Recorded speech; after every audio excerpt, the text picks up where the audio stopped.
Hello दोस्तों, आप सभी का बहुत बहुत स्वागत है हमारे YouTube चैनल बिगनर्स अड्डा पे। आज बिगनर्स अड्डा पे हम आपके साथ इस वीडियो में डिस्कस करेंगे कि हिमाचल प्रदेश के अंदर JOIT और क्लर्क के एग्ज़ाम को क्रैक करने के लिए या बाकी आप क्लास 3 का कोई भी एग्ज़ाम, अगर किसी एग्ज़ाम के लिए भी आप प्रिपेयर कर रहे हो तो उसको क्रैक करने की बेस्ट स्ट्रेटेजी क्या हो सकती है। जैसा कि हम सभी जानते हैं, अभी कुछ समय पहले ही Himachal Pradesh staff selection commission ने पोस्ट कोड 817 के लिए स्क्रीनिंग टेस्ट कंडक्ट किया था, जिसमें लगभग 1800 वैकेंसीज थी जूनियर ऑफिस असिस्टेंट की। और उसके बाद एक एडवर्टीजमेंट और निकाली गई है, post code 903 junior office assistant IT, जिसमें तकरीबन अभी बढ़कर 100 के लगभग जीओआईटी की वैकेंसीज हो गई हैं। और बाकी भी बहुत सारी अलग अलग तरह की पोस्ट्स के लिए एडवर्टीजमेंट आता रहता है समय समय पे। तो बहुत सारे लोग इन सभी वैकेंसीज के लिए जो Himachal Pradesh staff selection commission ने निकाली है या बाकी किसी विभाग ने निकाली है क्लास 3 की, तो उसके लिए तैयारियां कर रहे होंगे।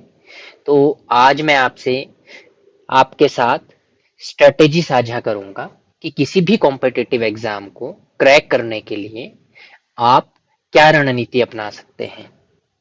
तो आइए जानते हैं कि वो बेस्ट स्ट्रेटेजी क्या हो सकती है जो आपको हेल्प कर सकती है आपके एग्जाम को क्रैक करने में। बात करते हैं उस स्ट्रेटेजी के बारे में।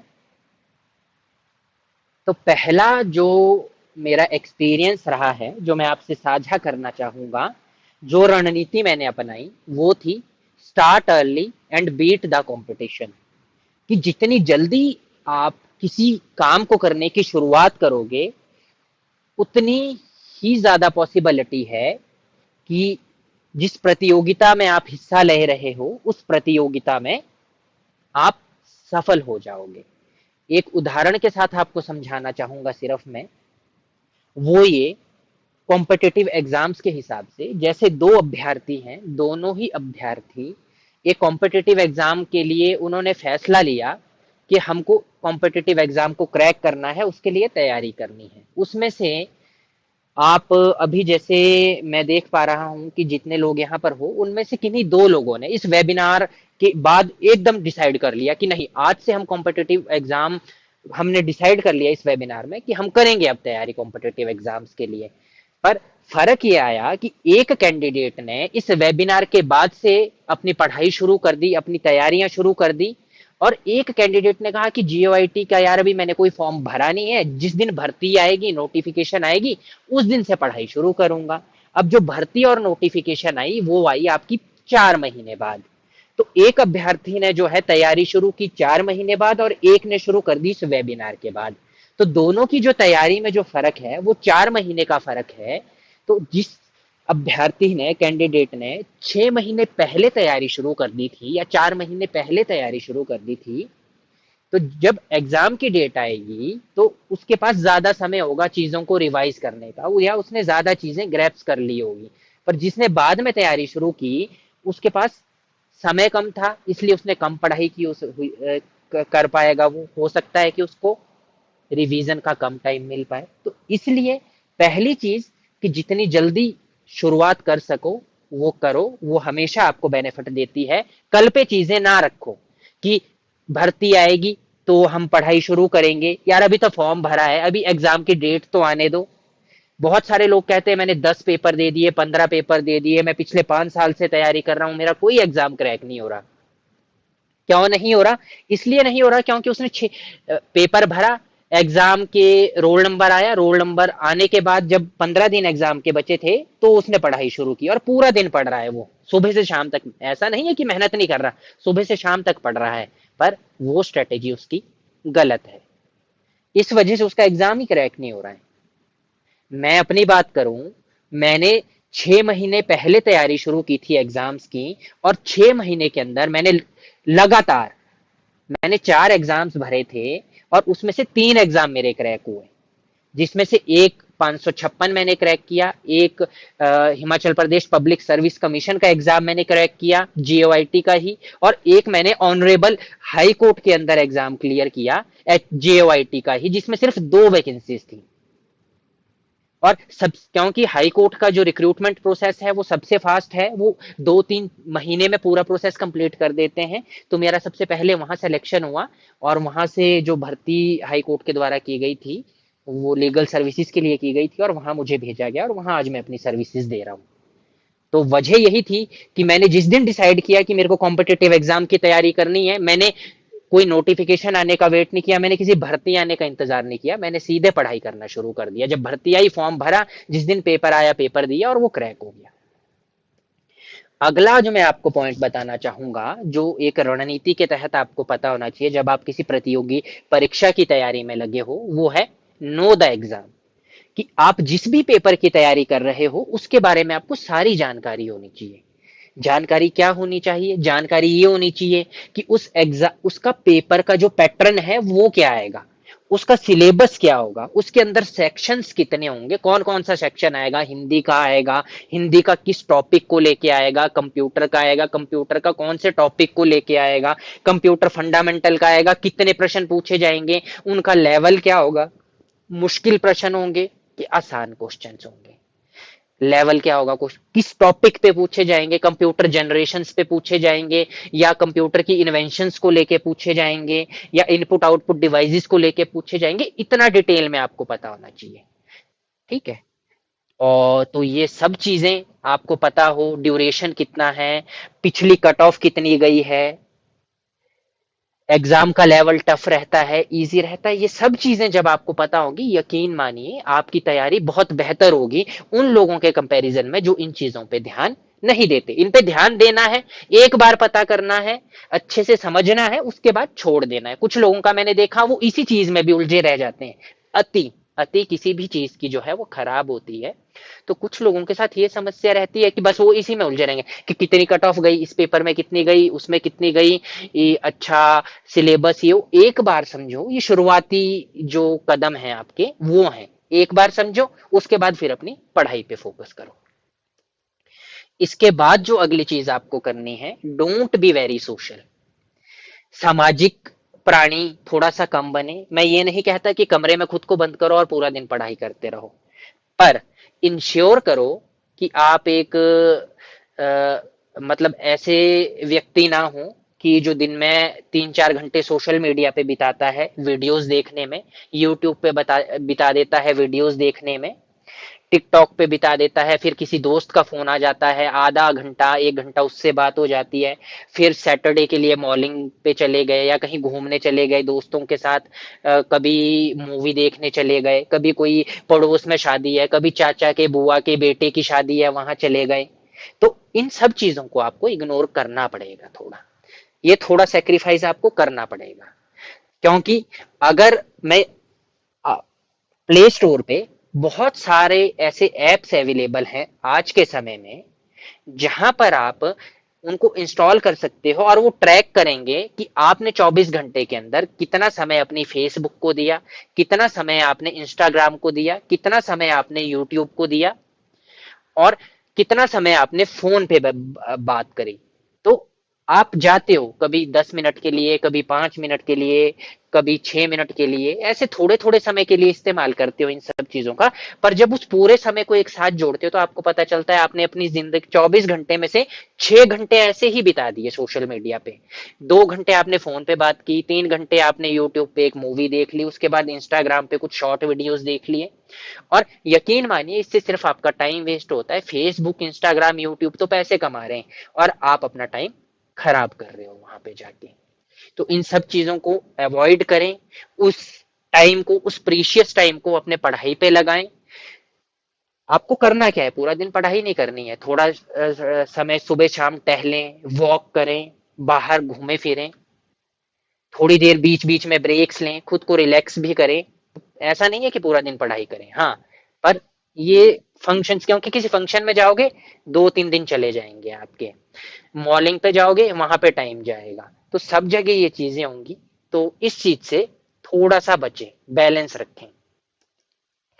अगली चीज जो है वो है आपकी कंपनी कैसी है। कंपनी बहुत मैटर करती है कि एक इंसान अपनी जिंदगी में क्या करेगा, अपने गोल्स को अचीव कर पाएगा कि नहीं कर पाएगा। और सबसे बड़ी बात, अचीव करना तो बात की बात है, उसकी जिंदगी में कोई गोल है भी या नहीं है, ये भी इस बात पर निर्भर करता है कि आप कैसे लोगों की संगत में रहते हो, आपकी संगति क्या है।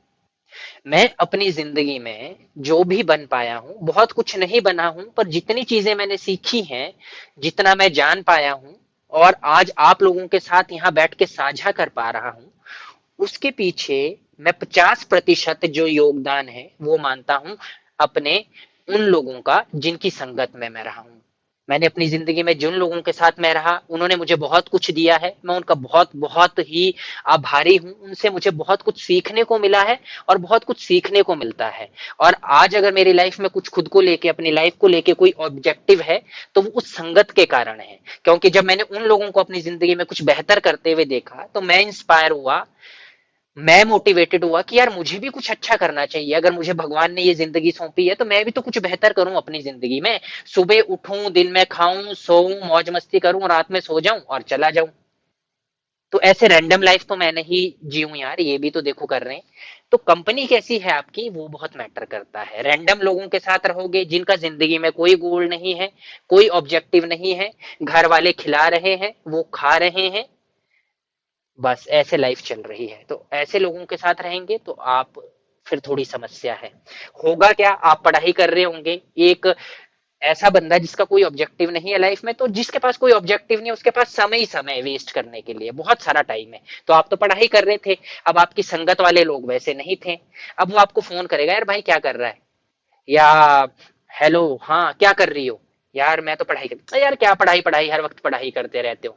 अच्छा सुना आज वहां ऐसा हुआ, आज ऐसा हुआ, कल मैं मॉल गया था वहां ऐसा हुआ, ये सब गॉसिप शुरू हो जाएंगी। और आप कर तो पढ़ाई रहे थे, आप तो सिंसियर थे, पर आपकी कंपनी ने आपको डिस्ट्रैक्ट कर दिया। उसकी बजाय आपकी जिंदगी में कोई ऐसा इंसान है जो खुद पढ़ाई कर रहा है, उसका कोई ऑब्जेक्टिव है, कुछ बेहतर कर रहा है, कोई गोल है अपनी लाइफ को लेके, वो आपको फोन करेगा। आप डीमोटिवेटेड हो, आपने पढ़ाई छोड़ दी, वो आपसे पूछेगा कह रहे यार मूवी देख, मूवी, भाई तूने एग्जाम भरा था वो वाला, यार तू पढ़ाई नहीं कर रहा, देख ले यार, दे दे टाइम, दे दे उसके लिए। और मेरे साथ ऐसा होता है। तो जब भी मैं डीमोटिवेटेड होता हूँ या मैं भटकता हूँ अपनी दिशा से, तो मेरे आसपास के लोग जो है मेरे को वापस ट्रैक पे लेके आ जाते हैं, क्योंकि उनकी सोच वैसी है। आप उनके साथ नॉर्मली गॉसिप भी करोगे तो भी आपकी कुछ ना कुछ नॉलेज इंक्रीज होगा, क्योंकि ऑब्जेक्टिव वाले जो लोग हैं वो बातें ही वैसी करेंगे आपके साथ। पर जिनका कोई ऑब्जेक्टिव नहीं है वो इधर उधर की बातें करेंगे, पर्पसलेस बातें करेंगे, मीनिंगलेस बातें करेंगे, तो आपका दिमाग, आपकी सोच सब उसी डायरेक्शन में जाएंगे और आप वैसे ही बनते जाओगे, आपको पता नहीं चलेगा। पर यकीन मानिए संगत ऐसे काम करती है, जैसे आपने एक बीज बोया, वो बीज से अंकुर फूटा, कैसे फूटा पता ही नहीं चला, धीरे धीरे समय के साथ फिर वो पौधा बना और पौधे से पेड़ बन गया। और एहसास ही नहीं होता हमको कि कैसे हो रहा है, धीरे धीरे ग्रेजुअली होता रहता है। वैसे ही ये जो संगत होती है, आप किसी खराब संगत में हो, अच्छी संगत में आओगे तो वो भी धीरे धीरे आप पे असर डालेगी। और 2 साल बाद जब आप खुद को देखोगे तो आप पाओगे कि यार वाह, मैं 2 साल पहले ऐसा था, अब मैं ऐसा हो गया। और बहुत अच्छी संगत में हो, खराब संगत में जाओगे तो भी आप 2 साल पहले की जिंदगी को अपनी देखोगे कि 2 साल पहले मैं ऐसा था, अब मैं ऐसा हो गया हूँ। ठीक है, तो वो ऐसे आपको फर्क पता चलेगा जब आप 2 साल 3 साल पहले का खुद को देखोगे और अभी प्रेजेंट में खुद को देखोगे। तो इस ये बहुत इंपॉर्टेंट है, बहुत। आप इसी बात से समझो कि जब मैं कह रहा हूं कि मेरी जिंदगी में मैं जो भी हूं वो 50% योगदान मेरी कंपनी का है, तो ये जो पर्टिकुलर पॉइंट है ये कितना इंपॉर्टेंट है आप लोगों के लिए। अगर आपकी लाइफ में कुछ ऑब्जेक्टिव है, वो बेशक कॉम्पिटिटिव एग्जाम को क्रैक करना हो या कोई और हो, आपकी जिंदगी आप बेहतर करना चाहते हो, तो इस पर्टिकुलर पॉइंट पे बहुत ज्यादा आपको काम करने की जरूरत है। अकेले रह लो, आपके हो सकता है अभी कुछ दोस्त हों जो पर्पसलेस हों, जिनका कोई ऑब्जेक्टिव ना हो लाइफ में, तो कुछ दिन आपको वो बोलेंगे कि ये तो यार बहुत अजीब हो गया है, बहुत रूड है, मुझे बहुत लोग कहते हैं बहुत रूड है, खुद में रहता है, पर मुझे कोई समस्या नहीं है क्योंकि मुझे पता है कि मेरी लाइफ का क्या पर्पस है, मुझे क्या करना है। कुछ दिन रूड कहेंगे, फिर उनको कोई फर्क नहीं पड़ेगा आपसे, और आप अपनी जिंदगी में जो करना चाहते हो आप उस तरफ बढ़ जाओगे। अगला जो है वो है कदम इफेक्टिव शेड्यूल। इसके बाद जब आपने मन बना लिया, तैयारी करनी है, पेपर के बारे में जान लिया, आपने ये डिसाइड कर लिया कि अब मैं ज्यादा सोशल नहीं रहूंगा, कंपनी आपकी अच्छी होगी, तो आपको एक प्रॉपर स्टडी प्लान बनाना है। और वो स्टडी प्लान सबके लिए अलग अलग होगा। ऐसा नहीं हो सकता कि जो मेरा स्टडी प्लान है वही सबका स्टडी प्लान होगा। सबका स्टडी प्लान अलग अलग हो सकता है। अलग अलग इसलिए कि भाई कोई वर्किंग प्रोफेशनल है, कोई स्टूडेंट है, कोई हाउस वाइफ है, सबकी अपनी अपनी लाइफ में पर्सनल कमिटमेंट्स हैं। हो सकता है एक बंदा नाइट शिफ्ट में जॉब कर रहा हो सकता है एक बंदा सुबह 8 बजे से नौकरी कर रहा हो रात के 8 बजे तक, एक बंदा 10 बजे से 5 बजे की नौकरी कर रहा हो, एक हाउस वाइफ हो जो एक जॉइंट फैमिली में रहती हो जहां पे उसे 10 लोगों के लिए काम करना पड़ता हो, एक गृहिणी है उनको जो है उनकी फैमिली में 3 ही लोग हैं, और टाइम सबके पास अपना अपना होता है। तो जितना भी आपके पास समय है उसके हिसाब से आप प्लान करें, ईमानदारी से। आप दिन में 1 घंटा दे सकते हो तो सिर्फ 1 घंटा दो अपनी पढ़ाई को, पर वो 1 घंटा बहुत ईमानदारी से दो, फिर उसमें बेईमानी ना करो। उस 1 घंटे में आपको व्हाट्सएप पे मैसेज आ रहा है, आपको कोई मतलब नहीं होना चाहिए। आपको फेसबुक पे कुछ नोटिफिकेशन आ रही है, आपको कोई मतलब नहीं होना चाहिए। आपको किसी का कॉल आ रहा है, बहुत ज्यादा इंपॉर्टेंट नहीं है, बहुत क्रिटिकल कोई बात नहीं है, तो फोन कॉल को रिसीव करने की जरूरत नहीं है। वो 1 घंटा आपका पढ़ाई का है, आप उसको दोगे तो आप बहुत बेहतर हो जाओगे। एक प्रॉपर कि इस दिन मैं ये पढ़ूंगा, इस दिन मैं ये पढ़ूंगा, इस दिन मैं ये पढ़ूंगा, वो पूरा स्टडी प्लान आप अपना बनाएं। और अगर आप बिगनर्स अड्डा का हिस्सा बनते हो, हमारे परिवार का हिस्सा बनते हो, तो हम आपको गाइड करेंगे कि आपका जो भी प्रेजेंट एक रूटीन है, आपका जो भी प्रोफेशन है, उसके हिसाब से आपके लिए जो है एक बेटर इफेक्टिव शेड्यूल क्या हो सकता है। उसमें आपको डेली पढ़ाई करनी है, पढ़ाई के बाद आपको खुद के रिविजन्स करने हैं, फिर अपने टारगेट भी रखने हैं कि यार इतने दिन के अंदर मेरे को ये चीज कवर करनी है। इतने, मैं ये नहीं कहता कि एक दिन आप 10 दिन में एचपीजी के कवर कर लो। आप डिसाइड करो कि मेरे को 5 दिन के अंदर रिवर्स के बारे में समझना है सिर्फ एचपीजीके की, पर फिर उसमें आपकी ईमानदारी होनी चाहिए कि मैंने 5 दिन के अंदर रिवर्स को कवर करना है तो करना है। बहुत बड़े बड़े टारगेट्स ना हो, छोटे छोटे टारगेट्स हो, और उन टारगेट्स को आप अचीव करते जाओ। और जैसे ये बूंद बूंद आप जोड़ते जाओगे, आपका घड़ा जो है एक दिन वो पूरा भर जाएगा, आपको पता भी नहीं चलेगा। अब इसके बाद अगर मैं बात करूं तो इसके बाद है अटेंड क्लासेस रेगुलरली। तो सबसे पहले तो मैं आपको सजेस्ट करूंगा, अगर आप कॉम्पिटिटिव एग्जाम्स की तैयारी कर रहे हो तो प्लीज क्लासेस को ज्वाइन कीजिए। मैं ये नहीं कह रहा कि बिगनर्स अड्डा में आके क्लासेस को ज्वाइन कीजिए। आप अपने आसपास के किसी कोचिंग सेंटर में जाके क्लासेस को ज्वाइन कर सकते हैं। यूट्यूब पे कोई फ्री कोचिंग दे रहा है तो आप वहां जाके क्लासेस ज्वाइन कर सकते हैं, पर प्लीज क्लासेस ज्वाइन कीजिए, क्योंकि क्लासेस एक बहुत इंपॉर्टेंट रोल प्ले करती है आपकी एग्जामिनेशन की प्रिपरेशंस के दौरान। क्लासेस करने से क्या होता है, एक तो आपके जो डाउट्स होते हैं आपके वो क्लियर होते हैं। क्लासेस में आप जाते हो, आपको वो कंपनी मिलती है, माहौल मिलते हैं, वैसे सिंसियर लोग मिलते हैं जो पढ़ाई कर रहे होते हैं, तो आपका एक माहौल भी चेंज हो जाता है। और एक आपके अंदर एक कंटिन्यूटी आती है। हर दिन क्लास में जाओगे, कुछ ना कुछ सीखोगे, कुछ ना कुछ रोज नया सीखोगे। फिर क्लास में कुछ पढ़ा होगा तो आपके जो ट्यूटर होंगे, एजुकेटर होंगे, टीचर होंगे, वो आपको रिवीजन करने के लिए कहेंगे, तो आप कुछ ना कुछ रिवीजन करोगे। तो इन क्लासेस के बहाने जो है आपकी जो पढ़ाई की जो है एक निरंतरता वो बनी रहती है। क्लासेस, पहली बात क्लासेस जरूर ज्वाइन कीजिए। पेड करनी है तो पेड कीजिए, कहीं फ्री करनी है फ्री कीजिए, पर क्लासेस जरूर ज्वाइन कीजिए। और क्लासेस के लिए इग्नोरेंट ना रहिए। कोशिश ये कीजिए कि हर दिन आप अपनी क्लासेस ज्वाइन करो। मैं जब अपने जो हमारे एस्पिरेंट्स हैं, हमारी फैमिली का हिस्सा है, उनको पढ़ाता हूं, तो मैं ये इंश्योर करता हूं कि मैं कम से कम जो है उनकी क्लासेस को मिस करूं। मतलब मैं ये कहूं कि आज क्लास नहीं हो पाएगी क्योंकि मुझे ऐसा काम है, मेरी भी अपनी पर्सनल लाइफ है। अगर मैं अपनी पर्सनल लाइफ में मैनेज कर सकता हूं, रोज क्लास दे सकता हूं, तो आप लोगों को तो तैयारी करनी है। आप लोग क्यों नहीं मैनेज कर सकते? हाँ, आपको थोड़ा सेक्रीफाइस करना पड़ेगा, अपनी प्रायोरिटी सेट करनी पड़ेगी और उस प्रायोरिटी में सबसे ऊपर आपको अपनी प्रिपरेशन को रखना पड़ेगा, अपनी क्लासेस को रखना पड़ेगा। ये एक बहुत इंपॉर्टेंट जो है एक स्ट्रेटेजी आपकी प्रिपरेशन के दौरान रहती है। इसके बाद जो अगली बात आती है कि आपने अपना प्लान बना लिया, आपने क्लासेस ज्वाइन कर ली, अब आपका स्टडी मटेरियल क्या हो। समस्या ये होगी आज के समय में कि सब फोन पे अवेलेबल है, ऑनलाइन अवेलेबल है, तो हमारे पास इतना ज्यादा अवेलेबल हो गया है कि हमको समझ ही नहीं आता। पेपर सिर पे आ जाते हैं, हमको यही समझ नहीं आता ये पढ़ें, इस वाली साइट से पढ़ें या इस वाली साइट से पढ़ें। तो इन सब चीजों को भूल जाइए। मैं जो आपको सजेस्ट करता हूं अपने एक्सपीरियंस से, मैं आपको कहता हूं कि क्वालिटी पे जाइए, क्वांटिटी पे कभी मत जाइए। आप एक स्टैंडर्ड किताब को पकड़िए, उस किताब से पढ़िए। और कुछ चीजें आप ऑनलाइन भी पढ़ सकते हैं, पर जब आप ऑनलाइन पढ़िए तो मैंने ये बहुत ज्यादा एक्सपीरियंस किया है और नोटिस किया है कि जब मैंने ऑनलाइन कुछ चीजें पढ़ी तो वहां पे अलग अलग जगह पे अलग अलग जानकारियां दी होती हैं एक ही चीज को लेके। तो आपको समझ नहीं आता ये सही है, ये सही है या ये सही है। और कभी कभी हो सकता है आपने दो ही जगह पढ़ी हो पर वो फैक्ट जो था वो गलत दिया था। तो ऑनलाइन जब भी पढ़ो तो ये इंश्योर करो कि जो चीज आप पढ़ रहे हो वो सही है या नहीं है, क्योंकि आपने गलत पढ़ी, एग्जाम में गलत आंसर करोगे और आपका स्कोर कम हो जाएगा। 10 किताबें पढ़ने की जरूरत नहीं है। 10 किताबों को टाइम दोगे, 10 किताबों को एक एक बार पढ़ोगे, इसकी बजाय एक किताब को 10 बार पढ़ लो। आप बहुत अच्छा परफॉर्म करोगे एग्जाम में, बहुत ज्यादा।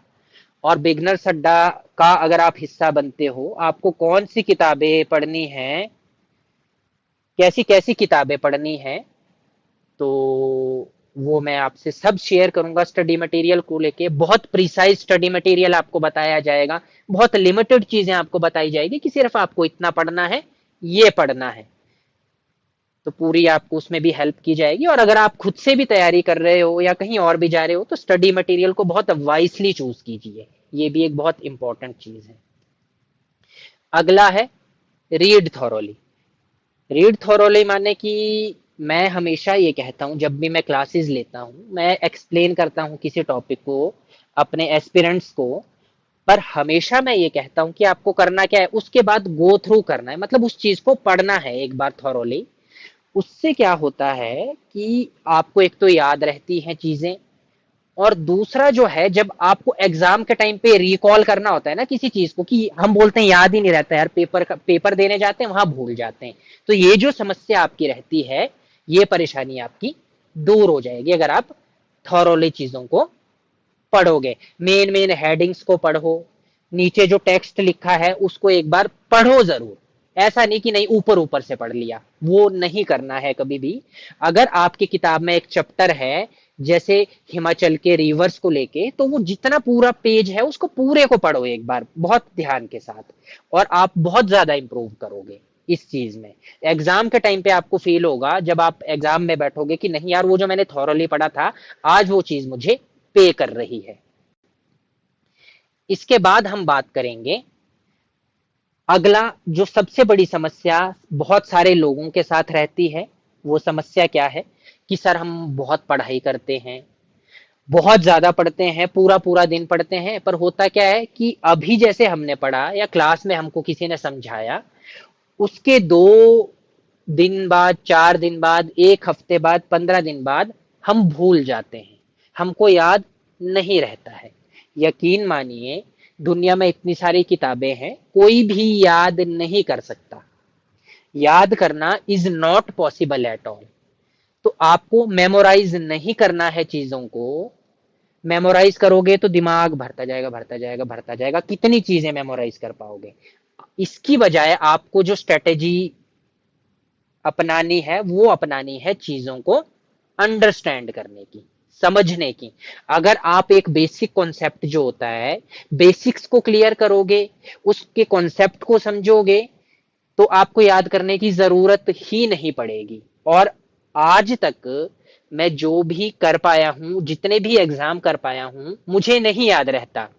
अगर आप मुझे ये बात कहोगे कि ये चीज पढ़ो और एज इट इज आप आधे घंटे बाद मुझे बता दो, तो मैं नहीं बता पाता। मेरी मेमोरी वैसी नहीं है।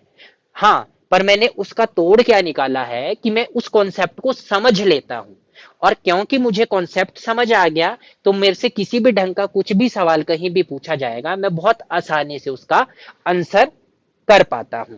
तो इस स्ट्रेटेजी को अपनाएं, टॉपिक को समझने की कोशिश करें, याद करने की नहीं।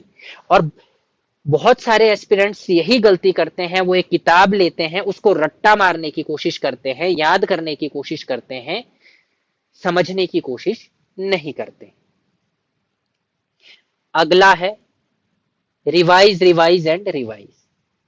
अब ये मैंने पर्सनली एक्सपीरियंस किया है अपने क्लासेस में कि बहुत सारे जो एस्पिरेंट्स हैं या जो अभी हमारे एस्पिरेंट्स हैं, क्लासेस में उनको सब समझ आ जाता है। जैसे मैंने आज मान लो कंप्यूटर जनरेशंस को लेके या इनपुट आउटपुट को लेके एक टॉपिक पे हमने क्लास में डिस्कस करा, उनको बहुत अच्छे से समझ आ गया, और 80% स्टूडेंट्स को समझ आ जाता है, और उस टाइम उनको लगता है कि सब क्लियर हो गया है, बहुत बढ़िया से समझ आ गया है।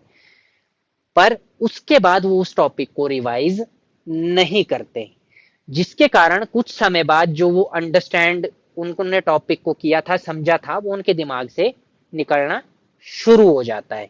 तो इसलिए जब भी आप एग्जाम्स के लिए प्रिपरेशन कर रहे हो, तो हमेशा एक बात को ध्यान में रखें कि रिवीजन करते रहें। जैसे आज आपका एक टॉपिक क्लास में हुआ, क्लास के बाद आप एक टाइम डिसाइड रखें, उस समय पे आप उस टॉपिक को रिवाइज करें, फिर उसके बाद एक डेढ़ हफ्ते बाद फिर से उस टॉपिक को रिवाइज करें, फिर महीने में एक बार रिवीजन कर लें। और यकीन मानिए, पहली बार आप जब पढ़ोगे, आपको कोई समझाएगा तो थोड़ा ज्यादा समय लगेगा आपको टॉपिक को समझने में, फिर जब आप उसको रिवाइज करोगे तो थोड़ा कम समय लगेगा, अगली बार रिवाइज करोगे तो और कम समय लगेगा आपको उसको, अगली बार करोगे तो और कम समय लगेगा। तो इस तरह से हमको लगता है कि यार इतनी चीज है, क्योंकि आप जैसे ही उसको पढ़ोगे वो आपके दिमाग में एकदम रिकॉल हो जाएगा। तो आपको सिर्फ इतना सा करना है, रिवीजन रिवीजन रिवीजन। रिवीजन बहुत इंपॉर्टेंट है। कोई भी नया टॉपिक समझो, उसको कम से कम आप इंश्योर करो कि एग्जामिनेशन तक आपने कम से कम 5 या 6 बार रिवाइज कर लिया हो, इस ढंग से। अगला है practice mock test and previous year question papers. तो मैं ये सजेस्ट करूंगा कि आप शुरुआत में ही ना तो प्रीवियस ईयर क्वेश्चन पेपर्स को अटेम्प्ट करें और ना ही कोई मॉक टेस्ट दें, क्योंकि अभी तो आपने तैयारी शुरू की है। अब अभी आप मॉक टेस्ट दे दोगे, आप अच्छा स्कोर नहीं कर पाओगे, तो आप डीमोटिवेट हो जाओगे। इसलिए पहले एक लेवल तक अपनी तैयारी कर लें, और जब आपकी वो तैयारी हो चुकी हो, तो फिर आप मॉक टेस्ट को अटेम्प्ट करें, जो प्रीवियस ईयर क्वेश्चन पेपर्स हैं उनको अटेम्प्ट करें। आप देखें कि आपका क्या स्कोर आ रहा है, कहां कहां क्या क्या कमियां आपकी रह रही हैं, और किन किन पर्टिकुलर सेक्शंस में, किन पर्टिकुलर टॉपिक्स में जो हैं आपके क्वेश्चन गलत हो रहे हैं। मॉक टेस्ट देने का यह मतलब नहीं होता कि मॉक टेस्ट दे दिया, 100 नंबर का मॉक टेस्ट था और आपने 50 स्कोर किया, 25 स्कोर किया। मॉक टेस्ट के पीछे का पर्पस ये रहता है कि हमेशा आप अपना टेस्ट दो, उसके बाद उस टेस्ट को एनालाइज करो। मेरी अपनी एक स्ट्रेटेजी रही है, मैं कोई मॉक टेस्ट देता हूं या मैं कोई एग्जाम दे के आता हूं, वो एग्जाम मेरा अच्छा हुआ हो या गलत हुआ हो, पर मैं उसको कम से कम एनालाइज करता हूं हमेशा कि मेरे कौन कौन से मैंने क्वेश्चन गलत किए, क्या मैंने इन क्वेश्चंस को पढ़ा था या नहीं पढ़ा था, पढ़ा था तो क्या कारण था कि मेरा क्वेश्चन ये गलत हुआ। अपने जो वीकनेसेस हैं, जहां जहां मैं लैग कर रहा हूं, उन सब चीजों को मैं समझता हूं और फिर मैं उन पे काम करता हूं। तो मॉक टेस्ट इसलिए दिए जाते हैं, प्रीवियस ईयर क्वेश्चन पेपर इसलिए दिए जाते हैं। अब आपको पता है कि कंप्यूटर वाला जो है, जनरेशन वाले आपके सारे क्वेश्चन सही हो रहे हैं, तो आपको ठीक है, वहां ज्यादा ध्यान देने की जरूरत नहीं है। पर जब मैंने इन्वेंशंस की बात की कि माउस का इन्वेंटर कौन है, कीबोर्ड का इन्वेंटर कौन है, आपका वेब ब्राउजर किसने इन्वेंट किया, तो वहां पर आपके 5 क्वेश्चन आए थे, आपके 4 गलत हो गए। तो इट मीन्स आपका वो वाला एरिया लैग कर रहा है, तो उन पे थोड़ा सा ध्यान दो, उन पे पढ़ाई करो। तो ऐसे धीरे धीरे क्या होगा, आपका पूरा बैलेंस क्रिएट हो जाएगा और आपका जो स्कोर है वो ग्रेजुअली बढ़ता जाएगा। पहले मॉक में थोड़ा कम होगा, अगले में थोड़ा ज्यादा, पर होगा कब, जब आप इस ढंग से एनालाइज करोगे। और जब बिगनर्स अड्डा में हम प्रिपरेशन कराते हैं तो इसी तरह से अपने एस्पिरेंट्स का किसकी क्या वीकनेस है, कौन कहाँ पे क्या गलती कर रहा है, कौन कहाँ पर किसकी क्या कमी हो रही है, हम उस चीज पे बहुत ज्यादा फोकस करते हैं और उन एरियाज को इम्प्रूव करने की कोशिश करते हैं एस्पिरेंट की, और वो फिर ऑटोमेटिकली जब एग्जाम होता है तो एग्जाम में अच्छा परफॉर्म करता है। अगला है लर्न फ्रॉम दी मिस्टेक्स। ये ऑलमोस्ट जो है दोनों मैंने कवर कर लिए हैं पॉइंट्स, इसी में आपको मॉक टेस्ट वाले में जो बताया कि खुद को एनालाइज करना है, कहाँ पर क्या गलती हो रही है, कहाँ पर क्या कमी हो रही है, वो चीजें सब आपने समझी। तो जो भी गलतियां आपने की थी उनसे आपने सीखा और फिर से काम करना शुरू कर दिया। इसके बाद स्टे मोटिवेटेड। तो जिंदगी में ऐसा नहीं है कि कोई भी टेस्ट पहला होता है, पहला जरूर होता है पर आखिरी है ऐसा नहीं है। आपको बहुत सारी अपॉर्चुनिटीज मिलेंगी, बहुत सारे मौके मिलेंगे।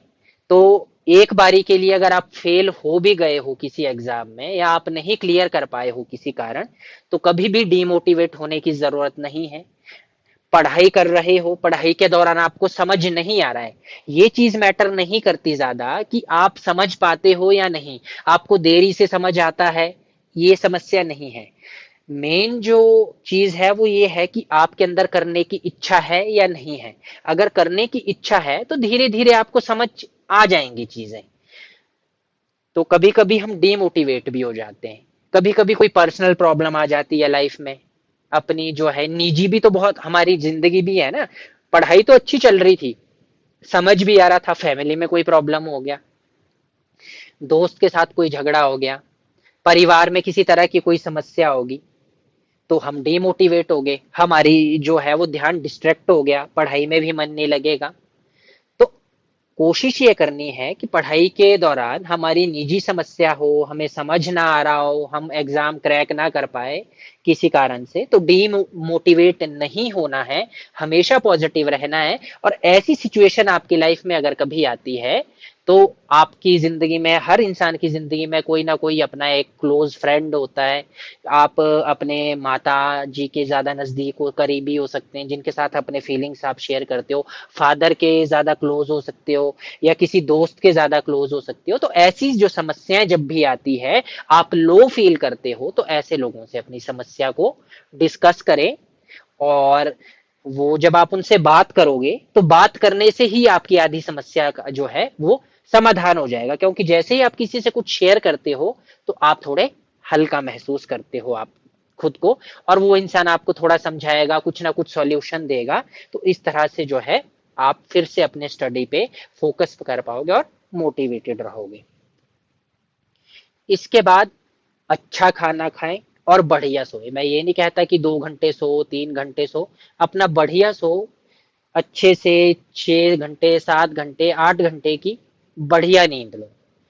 तो वो भी बहुत जरूरी है, क्योंकि आप प्रॉपर सोओगे नहीं, आपका जो दिमाग है वो आप पे स्ट्रेस ज्यादा रहेगा, नींद पूरी नहीं होगी, स्ट्रेस ज्यादा रहेगा, ठीक है, थकान ज्यादा महसूस होगी, अच्छा नहीं खाओगे तो भी आप हेल्दी फील नहीं करोगे, तो आप कभी भी अच्छे से कंसंट्रेट नहीं कर पाओगे अपनी पढ़ाई पे। आप पढ़ने की कोशिश करोगे, आपका ध्यान नहीं लगेगा, आपको चीजें समझ नहीं आएंगी।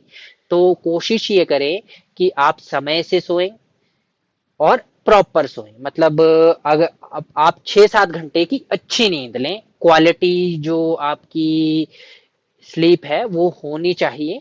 ये एक बहुत इंपॉर्टेंट है ये भी आपके लिए। तो ये जो थी एक पूरी स्ट्रेटेजी थी कि कैसे आप अपनी प्रिपरेशन करते हो किसी भी कॉम्पिटिटिव एग्जाम्स के लिए। आई होप जो स्ट्रेटेजी मैंने आपको बताई है वो आपको सही लगी होगी। और अगर आपको लगता है कि ये स्ट्रेटेजी सही है और आपके लिए काम कर सकती है तो इसे जरूर फॉलो करें। और आपको ये वीडियो कैसा लगा वो हमारे कमेंट बॉक्स में जरूर हमें बताएं, ताकि आने वाले समय में हम आपके लिए इसी तरह का या इससे बेहतर कंटेंट लेकर आते रहें अपने चैनल पर। आप सभी का बहुत बहुत धन्यवाद हमारे चैनल पे आने के लिए और इस वीडियो को देखने के लिए। इस वीडियो के आखिर में मैं आपसे गुजारिश करूंगा कि प्लीज हमारे चैनल को लाइक कीजिए, सब्सक्राइब कीजिए और शेयर कीजिए। Thank you so much.